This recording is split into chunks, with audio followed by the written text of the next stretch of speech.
Welcome to cook with ಶಾಂತಿ. ಇದು ಹುಳ್ಳಿಕಾಳಿನ ಕಟ್ಟಿನ ಸಾಂಬಾರು ಹೇಗೆ ಮಾಡೋದು ಅಂತ ಹೇಳ್ಕೊಡ್ತೀನಿ.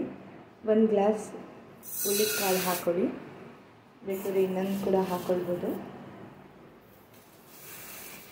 ಹಾಕ್ಕೊಳ್ಳಿ, ಇದನ್ನು ಚೆನ್ನಾಗಿ ಇವಾಗ ತೊಳ್ಕೊಳ್ಳಿ ನೀರಲ್ಲಿ. ಯಾವುದೇ ಒಂದು ಹಳ್ಳಿ ಚಿಕ್ಕ ಚಿಕ್ಕದಾಗಿ ಮಣ್ಣು ಅಥವಾ ಏನಾದರೂ ಸೇರಿಕೊಂಡಿರುತ್ತೆ, ಸೊ ಹಾಗಾಗಿ ನೀವು ಚೆನ್ನಾಗಿ ತೊಳಿರಿ. ತೊಳೆದಿರೋ ಹುಳ್ಳಿಕಾಳಿಗೆ ಇವಾಗ ನೀರನ್ನು ಸೇರಿಸ್ಕೊಳ್ಳಿ. ನಿಮಗೆ ಎಷ್ಟು ಕಟ್ಟಬೇಕಾಗಿರುತ್ತೆ ಅಷ್ಟು ಕಟ್ಟು ನೀರನ್ನು ಹಾಕಿ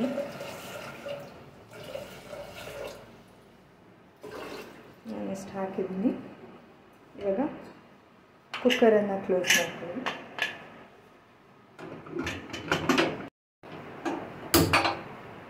ನೋಡಿ, ಇವಾಗ ಇದನ್ನು ಕುದಿಯೋದಕ್ಕೆ ಇಟ್ಟಿದ್ದೀನಿ.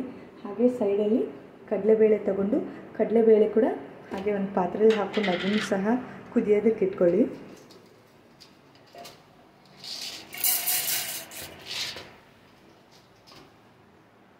ಇಷ್ಟು ಕಡಲೆಬೇಳೆ ತೊಗೊಂಡಿದ್ದೀನಿ. ಇವಾಗ ಇದನ್ನು ಕುದಿಯೋದಕ್ಕೆ ಇಡ್ತೀನಿ. ಸಾಫ್ಟ್ ಆಗಬೇಕು, ಅಷ್ಟು ಕುದಿಸಿಕೊಳ್ಳಿ. ಇದನ್ನು ನಾವು ಹೇಗೆ ಬೇಳೆ ಸಾಂಬಾರ್ಗೆ ಹಾಕ್ತೀವಿ ಅದೇ ಅಷ್ಟು ಸಾಫ್ಟ್ ಆಗಬೇಕು. ಇನ್ನೂ ಸಹ ಕುದಿಯೋದಕ್ಕೆ ಇಟ್ಟಿದ್ದೀನಿ. ಮಾಡಲು ಬೇಕಾಗಿರುವಂಥ ಸಾಮಗ್ರಿಗಳು: ಇವಾಗ ನೆನೆಯಿಟ್ಟಿರುವಂತಹ ಹುಣಸೆಹಣ್ಣು, ಹಾಗೆ ಜಜ್ಜಿರುವಂತಹ ಬೆಳ್ಳುಳ್ಳಿ, ಕರಿಬೇವು, ಹಾಗೆ ಸ್ವಲ್ಪ ಬೆಲ್ಲವನ್ನು ತೆಗೆದಿಟ್ಕೊಳ್ಳಿ, ಖಾರ, ಆಗಿರೋದು ಎಣ್ಣೆ, ಸಾಸಿವೆ, ಒಣಮೆಣಸಿನಕಾಯಿ, ಜೀರಿಗೆ ಹಾಗೆ ಕರಿಬೇವು. ಇಷ್ಟಿದ್ರೆ ಸಾಕು, ಸಾಂಬಾರು ರೆಡಿ ಆಗುತ್ತೆ. ಕಾಳಿನ ಕಟ್ ರೆಡಿಯಾಗಿದೆ. ಹಾಗೆ ಬೇಳೆ ಕುದಿಸಿರೋಂಥದ್ದು ನೋಡಿ ಎಷ್ಟು ಸಾಫ್ಟ್ ಆಗಿದೆ ಅಂತ. ಈ ಥರ ಇರಬೇಕು. ಇವಾಗ ಒಂದು ಪಾತ್ರೆ ಕಾದ ನಂತರ ಅದಕ್ಕೆ ನೀವು ಕಲಸಿಟ್ಟಂತಹ ಹುಣಸೆಹಣ್ಣನ್ನು ಹಾಕಿ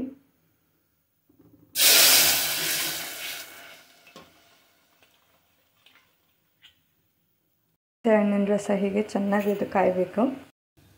ಅದಕ್ಕೆ ಇವಾಗ ನೀರನ್ನು ಹಾಕೊಳ್ಳಿ. ಇದರದ್ದು ಫ್ಲೇಮಲ್ಲಿರಲಿ.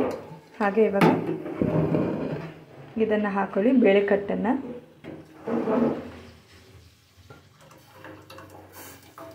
ಚೆನ್ನಾಗಿ ಕುದಿಬೇಕು. ಕುದಿಸಿ ಅದನ್ನು ಇವಾಗ ಒಂದು ಉಗಿ ಬರೋವರೆಗೂ ಅದನ್ನು ಕುದಿಸ್ತಾ ಇರಿ. ಕುದಿವಾಗ ಇದಕ್ಕೆ ಸ್ವಲ್ಪ ಖಾರ, ನಿಮಗೆ ಎಷ್ಟು ಬೇಕಷ್ಟು ಖಾರನ ಹಾಕೊಳ್ಳಿ. ನಾನು 1-2 ಸ್ಪೂನ್ ಹಾಕ್ತೀನಿ. ನಮ್ಮನೇಲಿ ಸ್ವಲ್ಪ ಖಾರ ಜಾಸ್ತಿ ತಿಂತಾರೆ. ತಕ್ಕಷ್ಟು ಉಪ್ಪನ್ನು ಹಾಕಿ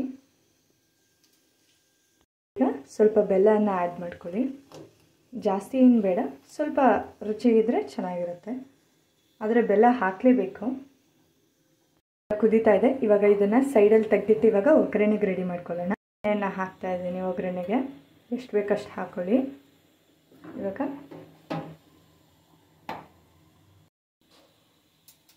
ಸಾಸಿವೆ, ಜೀರಿಗೆ, ಹಾಗೆ 2 ಒಣಮೆಣಸಿನ್ಕಾಯಿ ಹಾಕೊಳ್ಳಿ, ಚಿಕ್ಕ ಚಿಕ್ಕದಾಗಿ ಮಾಡಿಕೊಂಡು.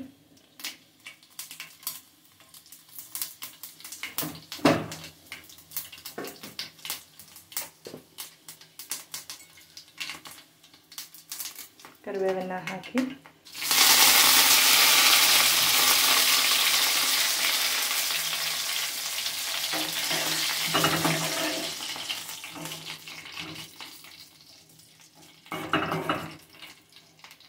ಇದಕ್ಕೆ ಬೇಕಿದ್ರೆ ಹಸಿಮೆಣಸಿನ್ಕಾಯಿ ಹಾಕ್ಕೊಳ್ಬೋದು. ನಾನು ರುಚಿಗೆ ಹಾಕ್ಕೊಳ್ತಾ ಇದ್ದೀನಿ. ಇವಾಗ ಈ ಎರಡನ್ನು ಹಾಕಿ ಲೋ ಫ್ಲೇಮಲ್ಲಿ ಇಟ್ಕೊಳ್ಳಿ. ಚೆನ್ನಾಗಿ ಫ್ರೈ ಮಾಡ್ಕೊಳ್ಳಿ ಎರಡನ್ನು ಸಹ. ಒಗ್ಗರಣೆ ಕೊಟ್ಟಾಗ ತುಂಬ ರುಚಿ ಕೊಡುತ್ತೆ ಮೆಣಸಿನ್ಕಾಯಿ ಹಾಕಿದ್ರೆ. ಆಪ್ಷನಲ್, ಹಾಕಿದ್ರೆ ಹಾಕ್ಬೋದು, ಹಾಕಿಲ್ಲ ಅಂತಂದರೆ ಬರ್ತೈತೆ.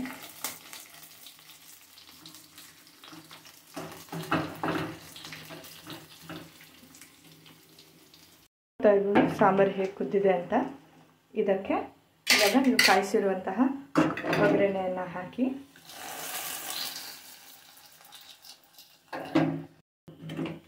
ಸಾಂಬಾರು ರೆಡಿಯಾಗಿದೆ.